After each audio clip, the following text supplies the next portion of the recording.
Hoje estava pensando sobre o que poderíamos compartilhar com os irmãos nessa noite. E estávamos orando e Deus tem confirmado esta mensagem de uma forma muito natural. Os hinos que nós cantamos, ele se envolve com esse assunto, como também o espírito que nós estamos vivendo. Então eu gostaria que você abrisse a palavra de Deus no livro de Colossenses, capítulo de número 3. Colossenses, capítulo de número 3.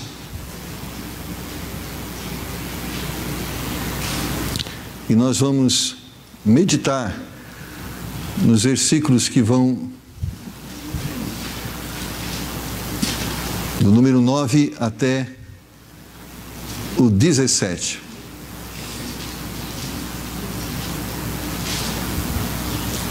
Mas vamos ficar em pé para fazermos a leitura deste trecho da palavra de Deus.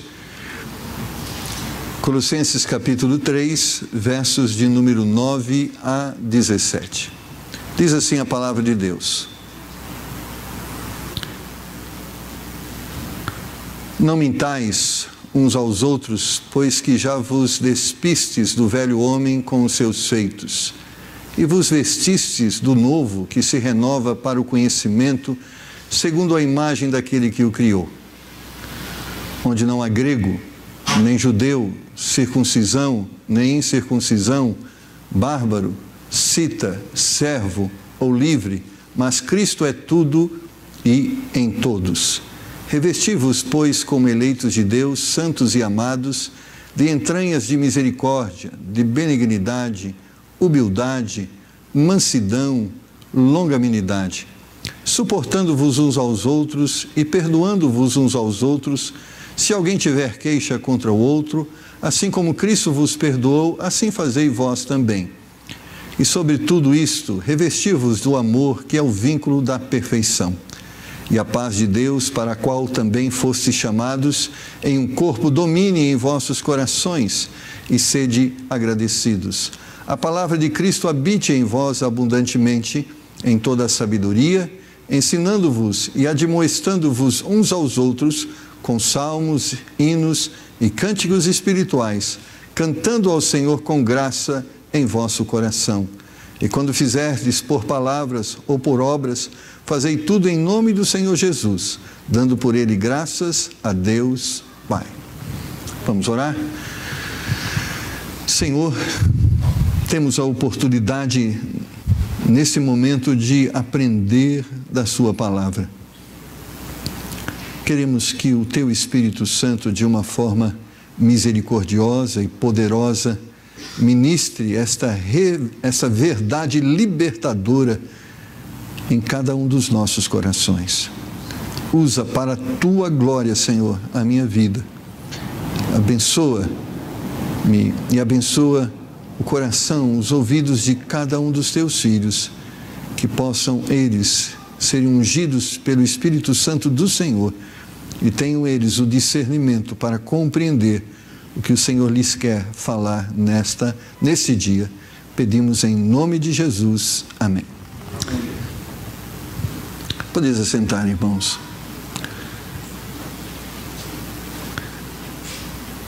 Nós bem sabemos, conforme nos ensina a palavra de Deus, que o pecado provocou a separação do homem de Deus e do homem do homem. Ou seja, o pecado destruiu a comunhão. Quando Deus nos criou Adão e a Eva, havia uma comunhão perfeita, uma unidade harmoniosa. Havia comunhão do homem e com a sua esposa. No tempo do Éden não havia atrito, nem conflito, nem problema de relacionamento conjugal. Era perfeito. Havia também uma perfeita comunhão dos dois com Deus e de Deus com Adão e Eva. Então havia uma comunhão perfeita. Mas o inimigo de nossas almas que tem por objetivo matar, roubar e destruir, ele intentou em seu coração destruir esta comunhão. Irmãos, infelizmente, ele foi feliz no seu intento e ele provocou, sim, a destruição desta comunhão. E ali surgiu o desentendimento entre Adão e Eva. Ali surgiu um problema entre os dois e Deus. E aquela comunhão perfeita não existia mais. Mas Deus, que é rico em misericórdia, Ele nos enviou Jesus Cristo, o seu Filho, para que através dele esta comunhão fosse restaurada. Para que houvesse o perdão. Para que através da sua palavra nós viéssemos a reconhecer os nossos pecados e aquilo que nos destrói e destrói a nossa comunhão com Deus e com o nosso próximo. Então, através de Cristo, nós temos agora a possibilidade de vivermos novamente em comunhão com Deus e em comunhão com o nosso próximo. Em João capítulo 15, nos seus momentos finais entre nós, Jesus faz uma oração e ele expressa nessa oração um desejo, é de que esta união seja reconstruída, seja restaurada. Então ele quer que nós tenhamos comunhão com ele e ele quer que nós tenhamos comunhão uns com os outros. E por isso Jesus tem o poder de nos perdoar de todos os pecados e também ensinar o perdão a fim de que perdoemos aos nossos irmãos também os seus pecados. E dessa forma, o seu projeto, o seu desejo é alcançado, o restabelecimento da comunhão. Essas palavras nos parecem gostosas de serem ouvidas, mas irmãos, aquilo que existiu no Jardim do Éden existe também agora. Apesar de Deus desejar esta comunhão, a comunhão do marido com a sua esposa, a comunhão do filho com o pai, a comunhão do irmão com o irmão, a comunhão do vizinho, do amigo, a comunhão destes todos com o Criador, o diabo ainda trabalha para que isto não exista. E hoje ele está trabalhando para isso.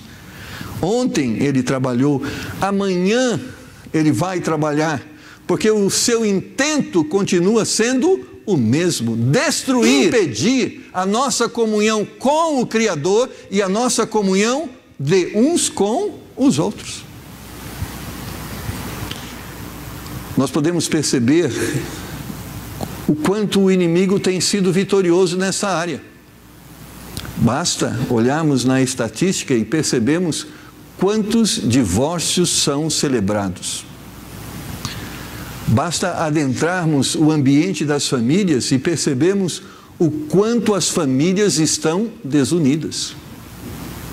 E a Bíblia profetiza para os últimos dias, uma visão de que Satanás alcança o seu intento, que nos últimos dias haverá pais contra filhos, filhos contra pais, irmãos contra irmãos. Ou seja, ele tem desejado e trabalhado para desunir, destruir qualquer forma de comunhão e principalmente a familiar e a eclesiástica. E sabendo disso, o nosso Deus nos exorta a cada dia a estarmos atentos a esta realidade. O nosso Deus nos orienta através da sua palavra para que isso não aconteça na nossa família, na nossa igreja, nos nossos relacionamentos. É certo que durante essa semana não houve provação nesta área? Não houve momentos em que surgiram oportunidades de haver atrito entre você e o seu cônjuge, entre você e os seus filhos, entre os seus filhos e você, entre as pessoas que estão à sua volta? o inimigo está trabalhando nessa área. Mas Deus nos ensina a como termos vitória, a como não permitirmos que o inimigo seja vitorioso em nossas vidas e em nossos relacionamentos, na nossa igreja. E por isso Paulo, escrevendo aos Colossenses, ele transmite os ensinamentos de Deus para que as uniões, para que essa comunhão com Deus e com o próximo, ela possa estar firmada, forte e suportando toda a tempestade, toda a afronta que vem contra ela. E ele começa nos ensinando a lidarmos com as setas malignas. No verso de número 9, nós lemos assim: não mintais uns aos outros. Uma das armas que o inimigo usa para destruir a nossa comunhão é a mentira. E por que ele usa a mentira? Porque a mentira é um instrumento que faz com que nós destruímos a confiança que temos uns com os outros. Não é verdade? Quando o cônjuge descobre que o seu companheiro está mentindo para ele, ele não está fazendo com que a confiança que existe de um para com o outro esteja sendo comprometida. É verdade. Quando pessoas mentem para nós, nós deixamos de confiar nelas e criamos barreiras para o relacionamento, porque aonde não há confiança mútua, não há a possibilidade de haver uma comunhão. E não é certo, meus amados irmãos, que uma das armas de Satanás, quando surgem as dificuldades, os problemas da vida, não é uma das falas de Satanás o incentivar-nos a mentir, tentando desta forma encobrir algum problema, algum pecado, algum erro, ou seja, provocar uma comunhão falsa. E por que Satanás incentiva tanto a mentira, e diz a palavra de Deus que ele é o pai da mentira? Por que será? Porque certamente a mentira destrói os relacionamentos, quebra a confiança, faz com que nós coloquemos um pé atrás em relação às pessoas. A mentira nos afasta uns dos outros e diante da revelação da verdade, ela nos destrói. Irmãos, encobrir um pecado é pior do que confessá-lo. É certo que quando confessamos um erro, confessamos uma coisa errada que temos feito, isso nos traz consequência, isso entristece pessoas que amamos, isso faz com que pessoas, muitas vezes não, as pessoas desaprovem nossa conduta, mas pior do que confessar o erro é encobri-lo. Encobrir o erro é como fazer de conta que não existe uma doença. E quando nós encobrimos esta verdade, fará com que essa doença adquira força, e força com o poder de nos destruir.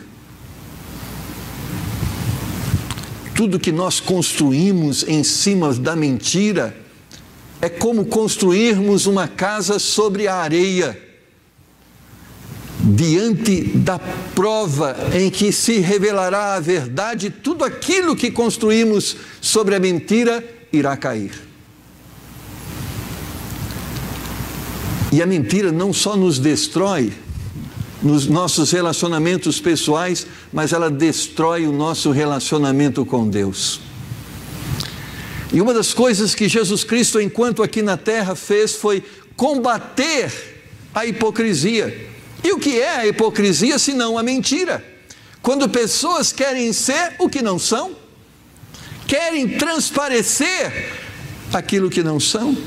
E Jesus os chamava de sepulcros caiados, de pessoas que tinham uma imagem positiva, mas na realidade o que elas eram podridões, cobertas por lápides brancas. Há um exemplo que Jesus cita, e ele fala de duas pessoas que se comparecem diante de Deus. Uma é chamada de publicano e outro é chamado de fariseu. E o publicano diante de Deus confessa os seus pecados, reconhece a sua miserabilidade, enquanto que o fariseu ostenta diante de Deus um comportamento perfeito, sem mácula. Mas Deus, que sabe tudo e que conhece o coração, sabia que aquilo era uma falsidade, porque na imagem, sim, o fariseu era perfeito, mas encobria aquela imagem a podridão do coração. E Jesus faz uma pergunta aos seus discípulos: qual das orações foi ouvida diante de Deus?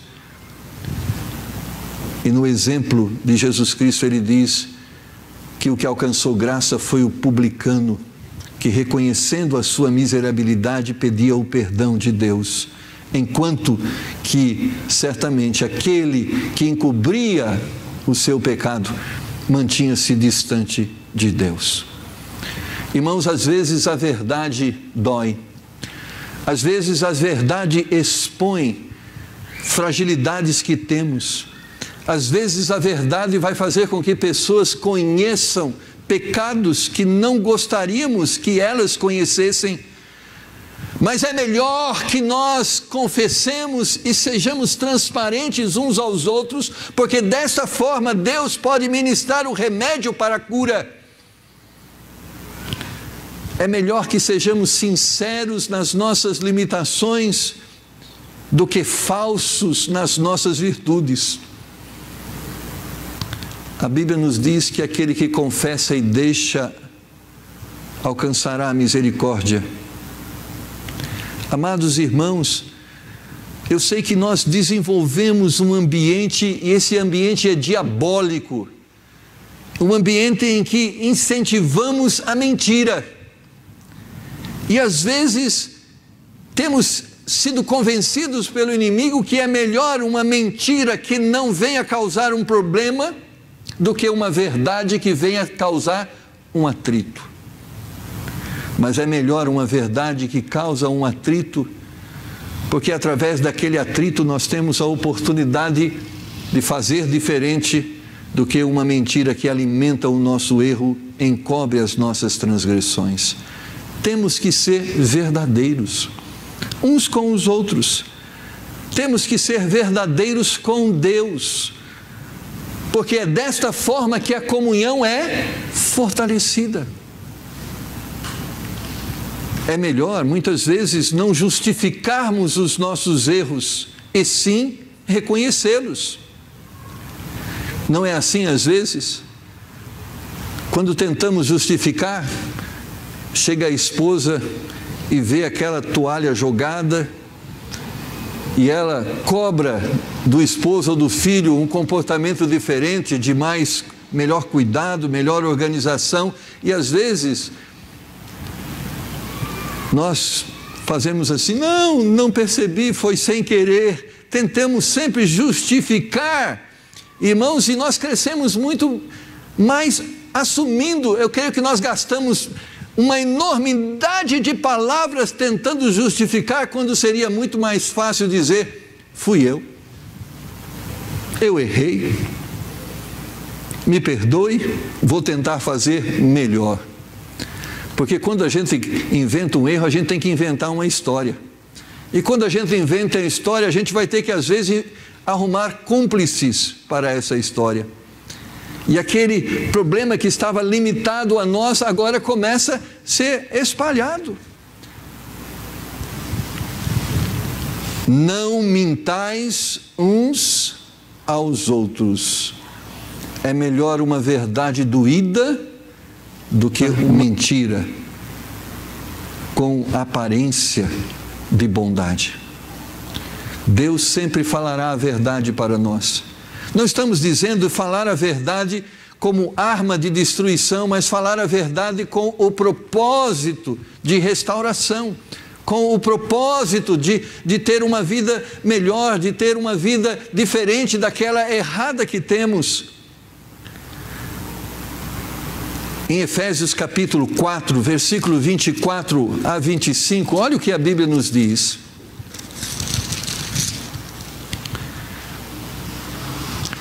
E vos revistais do novo homem, que segundo Deus é criado em verdadeira justiça e santidade. Por isso deixai a mentira e falai a verdade cada um com o seu próximo, porque somos membros uns dos outros. A Bíblia diz que a mentira faz parte do velho homem. Nós aprendemos a mentir com o inimigo de nossas almas, mas com Deus nós fomos ensinados a verdade. Por que falar a verdade? Porque falar a verdade é justo. Falar a verdade é praticar a justiça. Por que não falar a mentira? Porque a mentira é injusto. É uma forma de vivermos inverdades. A mentira deve fazer parte do velho homem, mas o novo homem, criado segundo Deus em verdadeira justiça e santidade, para o novo homem, a prática deve ser a verdade.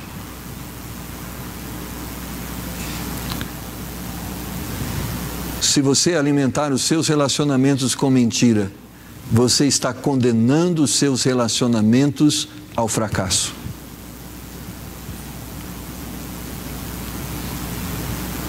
Confessai as vossas culpas uns aos outros para que sareis. Amados irmãos, o diabo quer destruir nossos relacionamentos, nos influenciando a prática da mentira, mas não dê ouvidos a Satanás. A segunda coisa, nós vemos no verso de número 13 do livro de Colossenses, capítulo 3, indo para Colossenses novamente, capítulo 3, e verso de número 13.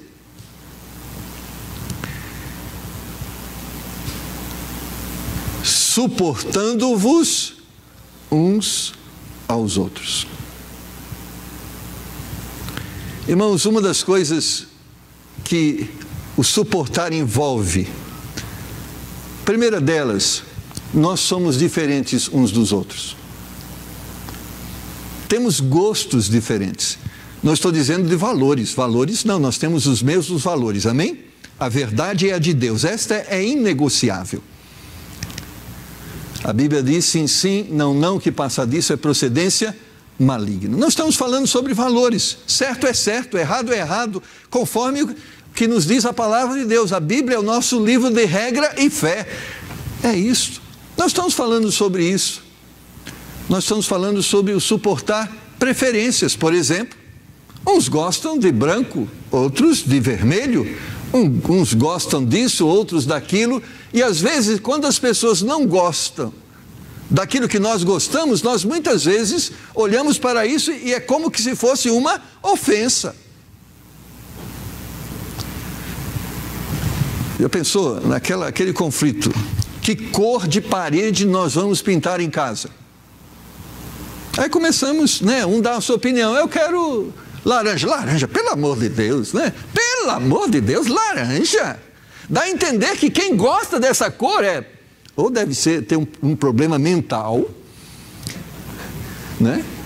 Ou deve ser privado de sabedoria. Estou usando uma palavra. Irmãos, há pessoas que gostam de jiló. Amém? Amém. Que bom, elas gostam. Outros não. Também está bom. Suportar uns aos outros significa, muitas vezes, que pessoas não são iguais a nós. Têm gostos diferentes, preferências diferentes, e nós temos que conviver com essas pessoas respeitando as suas preferências. Mas também suportar significa que nem todos estão no mesmo ritmo e que pessoas são diferentes também na sua velocidade de assimilação e aprendizado. Nós somos diferentes na nossa capacidade, irmãos, de aprendizado. Há pessoas que vão repetir de ano. Não estou falando daquelas que não estudam, né? Daquelas que não fazem as lições, daquelas que não fazem as leituras obrigatórias, que deixa para a última hora, daqueles que vão fazer prova amanhã, estão estudando às 11 horas da noite. Isso aí vai repetir de ano mesmo, e a culpa não é falta de sabedoria, realmente é outro nome, né, que deve ser colocado. É irresponsabilidade, não é? Falta de atenção e outras coisas. Mas estou falando que há pessoas que têm diferentes ritmos de aprendizado. E muitas vezes nós temos que respeitar isso. Isso na área intelectual, isso também na área espiritual. Paulo estava falando isso de uma visão espiritual, dizendo: irmãos, suportai-vos uns aos outros. Ou seja, eu não sou perfeito, você não é perfeito, mas nós estamos em processo de aperfeiçoamento. Mas enquanto o aperfeiçoamento não ocorreu, nós temos que suportar.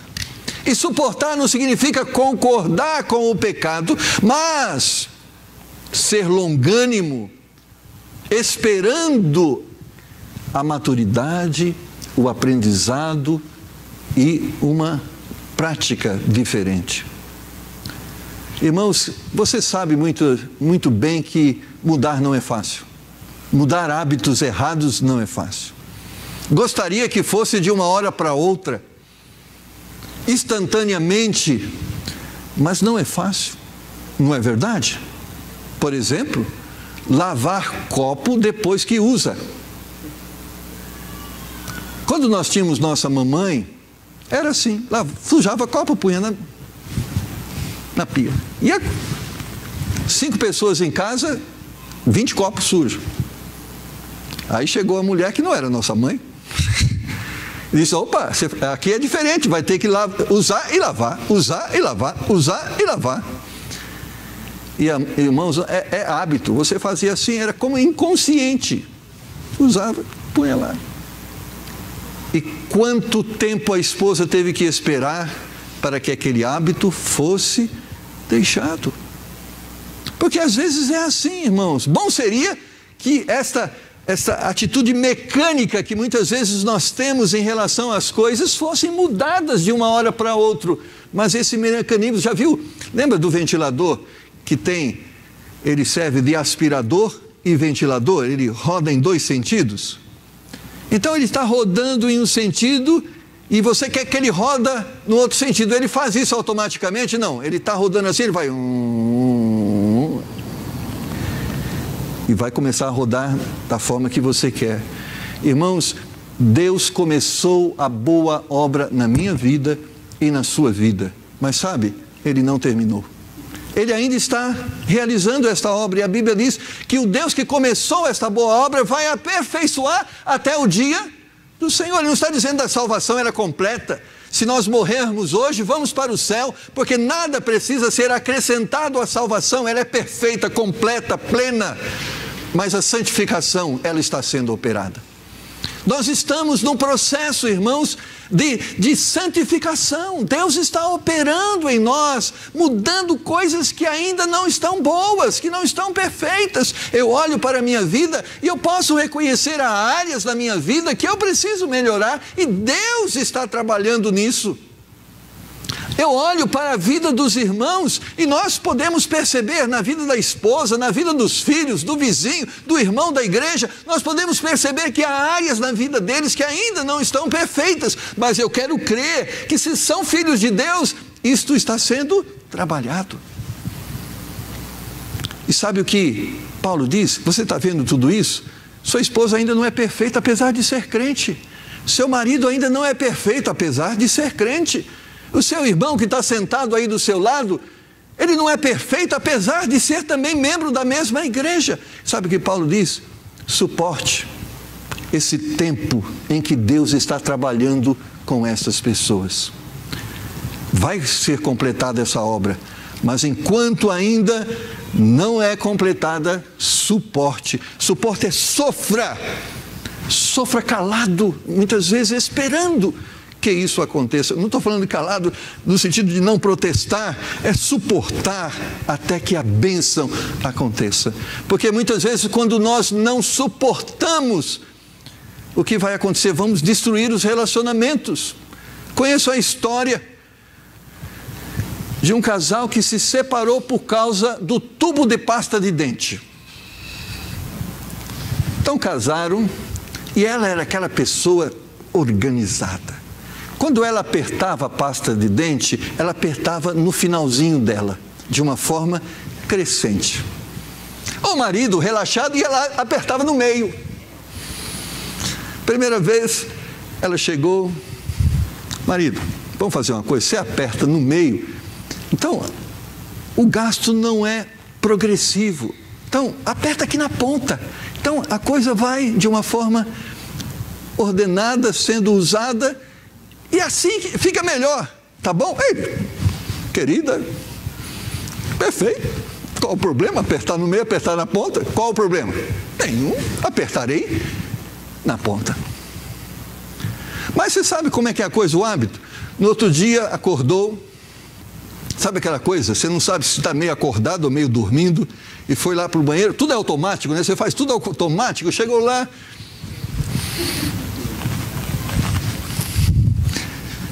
a esposa chega: marido, eu não falei, desculpa, foi sem querer, nem percebi.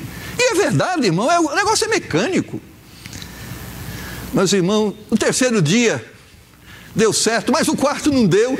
Mas no quarto ela não estava bem. Ela disse: é pirraça, isso é pirraça, você está fazendo de propósito, você quer brigar comigo, é isso que você quer, destruir o nosso casamento por causa de uma bendita pasta de dente. Não, por favor, me perdoe. Mas, irmãos, eu sei que o negócio não conseguiu ser resolvido imediatamente. Causou um problema no relacionamento. Irmãos, mudanças não são fáceis. Talvez algumas coisas são para nós, mas a maioria não são. É verdade ou não é? É verdade. Mudar hábitos errados não é fácil, mas nós insistimos,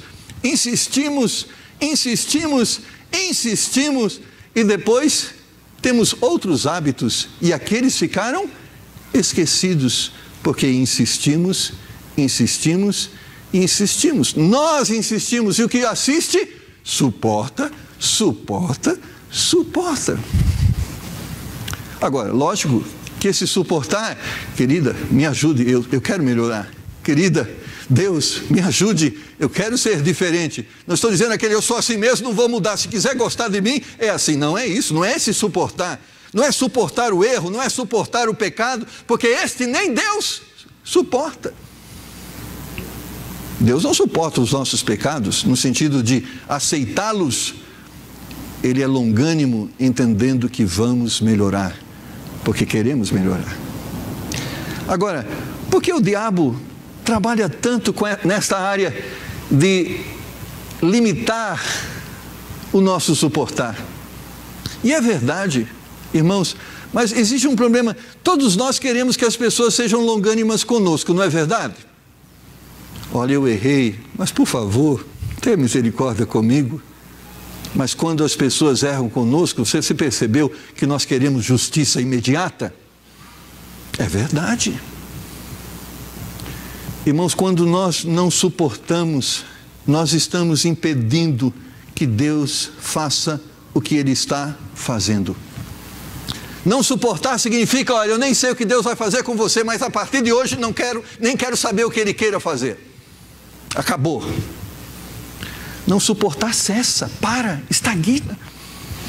E suportar é uma oportunidade que se renova. Quando nós lemos na palavra de Deus, quando Jeremias fala desta verdade, que as misericórdias de Deus se renovam a cada manhã. E o que são as misericórdias, senão o suportar de Deus para com os nossos pecados e as nossas limitações? Deus, irmãos, poderia nos destruir hoje, e seria um direito dele, e justo, porque apesar de sabermos tantas coisas acerca dele e da palavra de Deus, quantas vezes nos vemos fazendo de forma contrária? Mas ele suporta o nosso erro e oferece-nos graça e misericórdia, a fim de que venhamos a nos arrependermos e mudarmos o nosso comportamento. Quando não suportamos, nós destruímos a comunhão, fechamos a porta para que haja uma vida melhor. E muitas vezes o suportar está relacionado à soberba e orgulho, que nos leva a uma cobrança muito grande das pessoas, mas que infelizmente o que cobramos das pessoas um dia se reverte contra nós, porque aquele que exige muito das pessoas um dia vai ser muito exigido. Irmãos, a Bíblia fala disso: com a mesma medida que você julga o seu irmão, você vai ser julgado. O seu Deus te perdoou e você não concedeu perdão ao seu irmão, Ele tira o seu perdão e você sofre as consequências. Ele disse: se Ele nos suporta, nós temos que nos suportar um ao outro também. Nós não estamos perfeitos. Estamos perfeitos sim nos nossos objetivos, mas em nossas atitudes ainda está sendo trabalhado. E enquanto Deus está operando, nós suportamos. Porque se fazemos isso, vamos usufruir do trabalho final de Deus. E quando eu penso no trabalho final de Deus, eu estou pensando do Marcos lá no céu. Irmãos, o Marcos lá no céu vai ser perfeito. Eu creio nisso, você crê? Deus vai completar a obra. Você vai ser perfeito. Mas que bênção, Deus está me suportando hoje, crendo que amanhã eu vou ser diferente. Então temos que fazer isso em relação às pessoas. Então temos que suportar, entendendo que são servos de Deus sim, são fiéis ao Senhor sim, querem servir ao Senhor sim. Então vamos orar e suportar até que elas cresçam na proporção que precisam. Terceira coisa, perdoai-vos mutuamente. Perdoando-vos uns aos outros, verso 13. Irmãos, a falta de perdão é algo que nos afasta de Deus e das pessoas. O que é o pecado, senão um instrumento de separação? Quando nós erramos com o nosso próximo, nós criamos um ambiente para separação. Quando nós erramos com Deus, nós criamos um ambiente de separação. O que é o perdão, senão uma forma de restaurar a comunhão? Deus quer que nós tenhamos comunhão com Ele, por isso Ele diz que nós devemos pedir perdão pelos nossos pecados. Deus quer que nós tenhamos comunhão com o nosso próximo, e Ele diz que nós devemos pedir perdão às pessoas que temos ofendido, mas Ele quer também de mim que tenho comunhão com aquele que me ofendeu, e Ele exige que eu perdoe a quem pede-me perdão, porque Ele quer comunhão. Mas o inimigo é terrível, ele não quer isso. Sabe o que ele trabalha agora na sua mente? Não perdoa, não. Deixa ele sofrer. Ele merece. Olha o que ele te fez. Ele não gosta de você.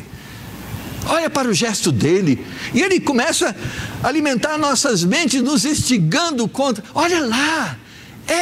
Aquela fala, aquela palavra. Ele passou e não te cumprimentou. Você viu que ele fez cara feia? Ele quer realmente isso. Amados, é fato que muitas vezes no nosso relacionamento nós nos ferimos. Eu já feri minha esposa já me feriu, já feri os meus filhos, eles já me feriram, e em algum momento eu vou te ferir, você vai me ferir, não porque quero, não estou planejando e profetizando, olha, espere perpétua, que vai haver um dia que você vai ver, eu vou mostrar o velho homem. Não quero isso, todo dia peço graça a Deus, mas acidentes de percurso muitas vezes existem, contrariando a nossa vontade. Às vezes falamos o que não deveríamos falar, às vezes agimos de uma forma que não deveríamos agir, ferimos pessoas, magoamos pessoas, e se deixarmos esta mágoa se enraizar e virar raiz de amargura, esta comunhão vai ser comprometida e dificilmente vai ser restaurada. Mas por isso que o Senhor diz, nós temos que pedir perdão diariamente àquelas pessoas que temos ofendido, a Deus que temos ofendido, para que essa comunhão seja mantida. E é interessante que o apóstolo Paulo exorta a igreja, dizendo que não deixe que o sol se ponha sobre a vossa ira. Ele diz, não passe um dia sem que você se reconcilie. Irmãos, muitos casais estão se destruindo porque não praticam o perdão. Não pedem perdão um ao outro e não se perdoam um ao outro. Estão só na área do suportar, mas precisam, além de suportar, perdoar. E o que é perdoar? Perdoar não significa simplesmente, olha, eu concordo, eu aceito você como você é. Não, eu aceito que você está querendo mudar e eu quero te dar a oportunidade de mudar. O perdão é a oportunidade para mudança. Por isso Deus nos perdoa, para que nós possamos fazer diferente. Perdão é a oportunidade para fazer diferente. Perdão não é simplesmente, está perdoado, continue fazendo o que você está fazendo. Não, perdão significa, está perdoado, vamos fazer diferente. O diabo quer semear contenda. Ele não quer que você perdoe o seu marido, nem perdoe a sua esposa. Irmãos, e tem uma falsa, desculpa eu falar, tem uma falsa visão de perdão que eu preciso falar. Sabe aquele perdão? Eu te perdoo, mas não fala mais comigo. Eu te perdoo, mas não passa mais no caminho, por favor. Irmãos, isso não é perdão. Perdão é restauração de comunhão. Vamos conversar. Vamos sentar junto de novo. Às vezes a confiança foi comprometida. Vamos, no meio da comunhão, ter um ambiente para a restauração da confiança. Esse perdão e não fala mais comigo, isso não é perdão.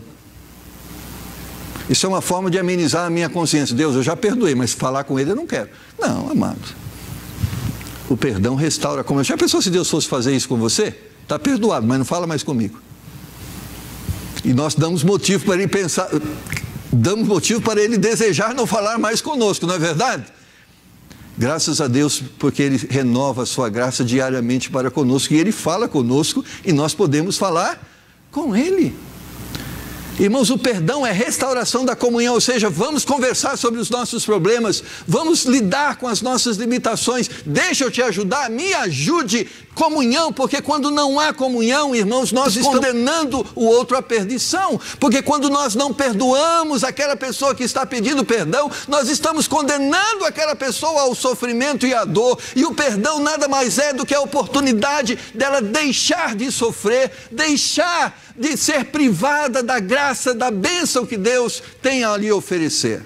Quando nós não perdoamos as pessoas, nós as estamos condenando ao sofrimento. Quando nós perdoamos, nós estamos dando a oportunidade para que ela deixe de sofrer. Amados, instruí mutuamente, o verso 16... A palavra de Cristo habita em vós abundantemente em toda sabedoria, ensinando-vos e admoestando-vos uns aos outros. Satanás não quer a comunhão. E por que ele não quer a comunhão? Porque a comunhão foi estabelecida por Deus para que nós pudéssemos crescer. Você não vai crescer espiritualmente sozinho. Você pode ler a Bíblia na sua casa sozinho? Pode e deve. Você pode e deve orar e ter o seu momento de comunhão com Deus na sua casa. Deve fazê-lo. Mas você nunca será o crente que Deus quer que você seja fora desta comunhão da igreja. Porque aqui Deus distribuiu dons. Aqui Deus distribuiu ministérios e capacitou as pessoas de uma forma diferente para que elas sirvam numa amplitude de necessidades que vai além da capacidade que eu tenho, dada por Deus. Então, irmãos, nós precisamos de estarmos ajudando um ao outro, porque queremos chegar no céu, mas eu quero chegar no céu junto com a minha esposa. Eu não quero só chegar no céu e ela que vai para o inferno, não. Eu não quero chegar lá para o céu e meu filho que vai para o inferno, não. Eu não quero chegar lá no céu e você, se quiser ir para o inferno, que vá. Eu quero chegar no céu com você. E porque eu quero chegar no céu com você, se eu vejo você indo por outro caminho, é meu dever dizer, irmão, está errado. Mas nós estamos vivendo um mundo, isso é satânico, onde as pessoas estão sendo egoístas, pensando só em si mesmo. Eu estou indo para o céu e os outros que vão para o inferno. Não. Deus não quer que ninguém se perca, mas que todos cheguem ao arrependimento. Alguns vão para o inferno, infelizmente, não porque Deus quer, não porque Deus não tem trabalhado para reverter isso, mas porque elas rejeitam o Senhor. Alguns da igreja vão se perder, infelizmente, apesar de estarem na igreja, não vão suportar. Os ímpios não subsistirão na congregação dos justos. Mas nosso dever não é expulsar pessoas da igreja, o nosso dever é trabalhar para que elas fiquem. Mas se um dia elas decidirem sair, nós não temos o poder de algemá-las, elas têm liberdade. Mas eu quero dizer, irmãos, nós precisamos uns dos outros. Nós somos uma família. Nós vivemos em um tempo de apostasia, de várias mensagens, e nós precisamos ter discernimento, e Deus tem dado discernimento a alguns que precisam compartilhar com aqueles que não têm discernimento. Deus tem dado entendimento a alguns que, diferente daquele entendimento que o outro tem, e é na mutualidade que nos é compartilhada toda a verdade. Pastor Alexandre, ele sabe em determinadas áreas mais do que eu sei. Eu nem quero praticar a soberba e dizer que eu sei algumas coisas mais que você. Mas pela palavra de Deus, Deus tem me dado um entendimento, não é diferente, mas que complementa o entendimento que Deus tem dado a ele. Às vezes até alguns brincam, ele bate e eu sopro. Nós fazemos um ministério que se complementa, né? Mas irmãos, é uma verdade. Deus tem dado conhecimentos ao pastor Alexandre, amém por eles. E que Deus esteja usando a vida deles para ministrar esse conhecimento, e eu estarei ali no banco sentado, absorvendo tudo isso, porque me é necessário aquilo que Deus tem dado a ele. Mas agora ele está sentado ali, ouvindo o que Deus tem dado a mim. E lhe é necessário. Não está aqui uma disputa, quem sabe mais, está aqui simplesmente servos obedientes compartilhando o que Deus lhes tem ensinado. E não tem ensinado somente a mim, o pastor Alexandre, tem ensinado a você também, porque a graça de Deus se manifesta não à elite da igreja, se manifesta a todos, o simples, o humilde. Deus tem dado entendimento. Hoje na escola dominical eu percebi, né, a mutualidade desse conhecimento sendo compartilhado. Um falou, o outro falou, o outro falou, o outro compartilhou, e o conhecimento foi complementado. Deus tem te dado discernimento, conhecimento, e para que Ele tem te dado isso só para você? Não, é para mim também. Você precisa compartilhar comigo, você precisa me instruir. Mas pastor, quem ensina é pastor? Não, não tem isso. Quem ensina é o Espírito Santo, e é o Espírito Santo que ensina você, que ensina a mim, e vamos compartilhar esse ensinamento que Ele tem nos dado. Mas o homem e o diabo quer que você guarde, leve para o túmulo que Deus te deu. Irmão, que valor tem o nosso conhecimento no túmulo? Nada. Nosso conhecimento tem valor quando ele se torna público. O que adianta eu registrar a patente? Esse versículo agora, eu entendo, patenteado, ninguém pode falar dele, ninguém pode ensinar sobre ele, só eu. Não, Deus não patenteou, é dele, a patente é dele, mas ele não ficou com ele compartilhou com todos nós. Seja sensível à carência do seu irmão e compartilhe com ele aquilo que Deus tem lhe mostrado. Às vezes, irmãos, nós não queremos lidar com o problema, sabe? Eu estou vendo o meu irmão errado, mas sabe, pastor, vou mexer com isso não, deixa lá, vai arrumar confusão, ele vai acabar ficando com cara feia, não vai gostar do que eu vou falar. Irmãos, é preferível ver um irmão de cara feia conosco, porque estamos falando a verdade para ele, do que ver ele de cara feia no inferno. É melhor que ele esteja de cara feia hoje, do que ter cara feia amanhã. E a Bíblia nos diz que nós somos colocados diante do mundo como atalaias. E o atalaia era aquela pessoa que tinha a obrigação de estar atento para estar vigiando, para que se algum inimigo se aproximasse, ele dava o alerta. E a Bíblia diz que quando o atalaia, diante da presença do inimigo, não avisasse as pessoas para que elas pudessem se preparar ou se comportar de alguma forma adequada diante do perigo, a Bíblia diz que quando o atalaia não fazia isso, o sangue daquelas pessoas que morreriam seriam cobrado das suas mãos. A Bíblia diz que quando eu vejo o meu irmão em pecado, e eu fecho os meus olhos em relação a isso, entregando ele a sua sorte e vivendo eu, a Bíblia diz que um dia Deus vai requerer de nossas mãos o sangue dessas pessoas. Nós temos a obrigação de dizer, possa ser que as pessoas não aceitem, possa ser que as pessoas rejeitem, mas nós temos a obrigação de falar, não só aos ímpios, mas também aos crentes.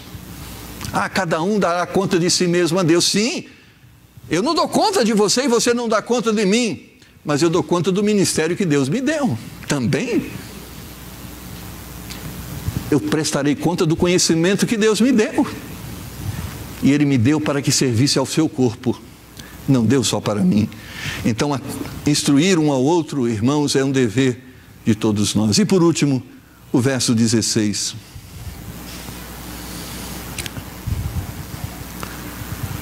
Admoestar, aconselhai-vos mutuamente. Uma das coisas que o curso de autoconfrontação visa é nos capacitar para o aconselhamento. Mas ele trabalha o aconselhamento primeiro confrontando as nossas vidas, para que depois possamos aconselhar as outras pessoas. Instruir está na área de ensinar, e aconselhar está na área de repreender. Temos que repreender uns aos outros, temos que mostrar o caminho certo uns para os outros. Quando eu não faço isso, eu me torno indiferente à desgraça alheia. E isso, aos olhos de Deus, significa não existência de amor. Me torno também conivente com o erro das pessoas. Tiago diz que quando eu sei fazer o bem e não faço, eu cometo o pecado. Existe o pecado, irmãos, da atitude errada, contrária aos mandamentos de Deus, mas existe o pecado da omissão, de deixar de fazer.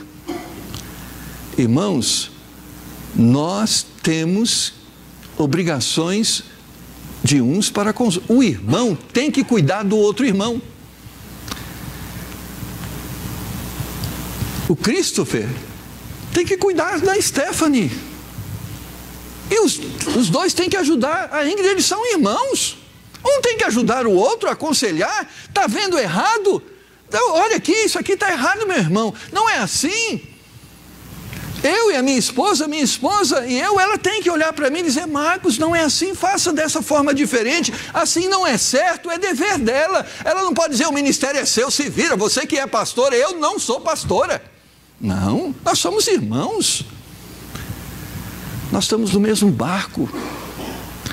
E se ele afundar, nós afundamos juntos.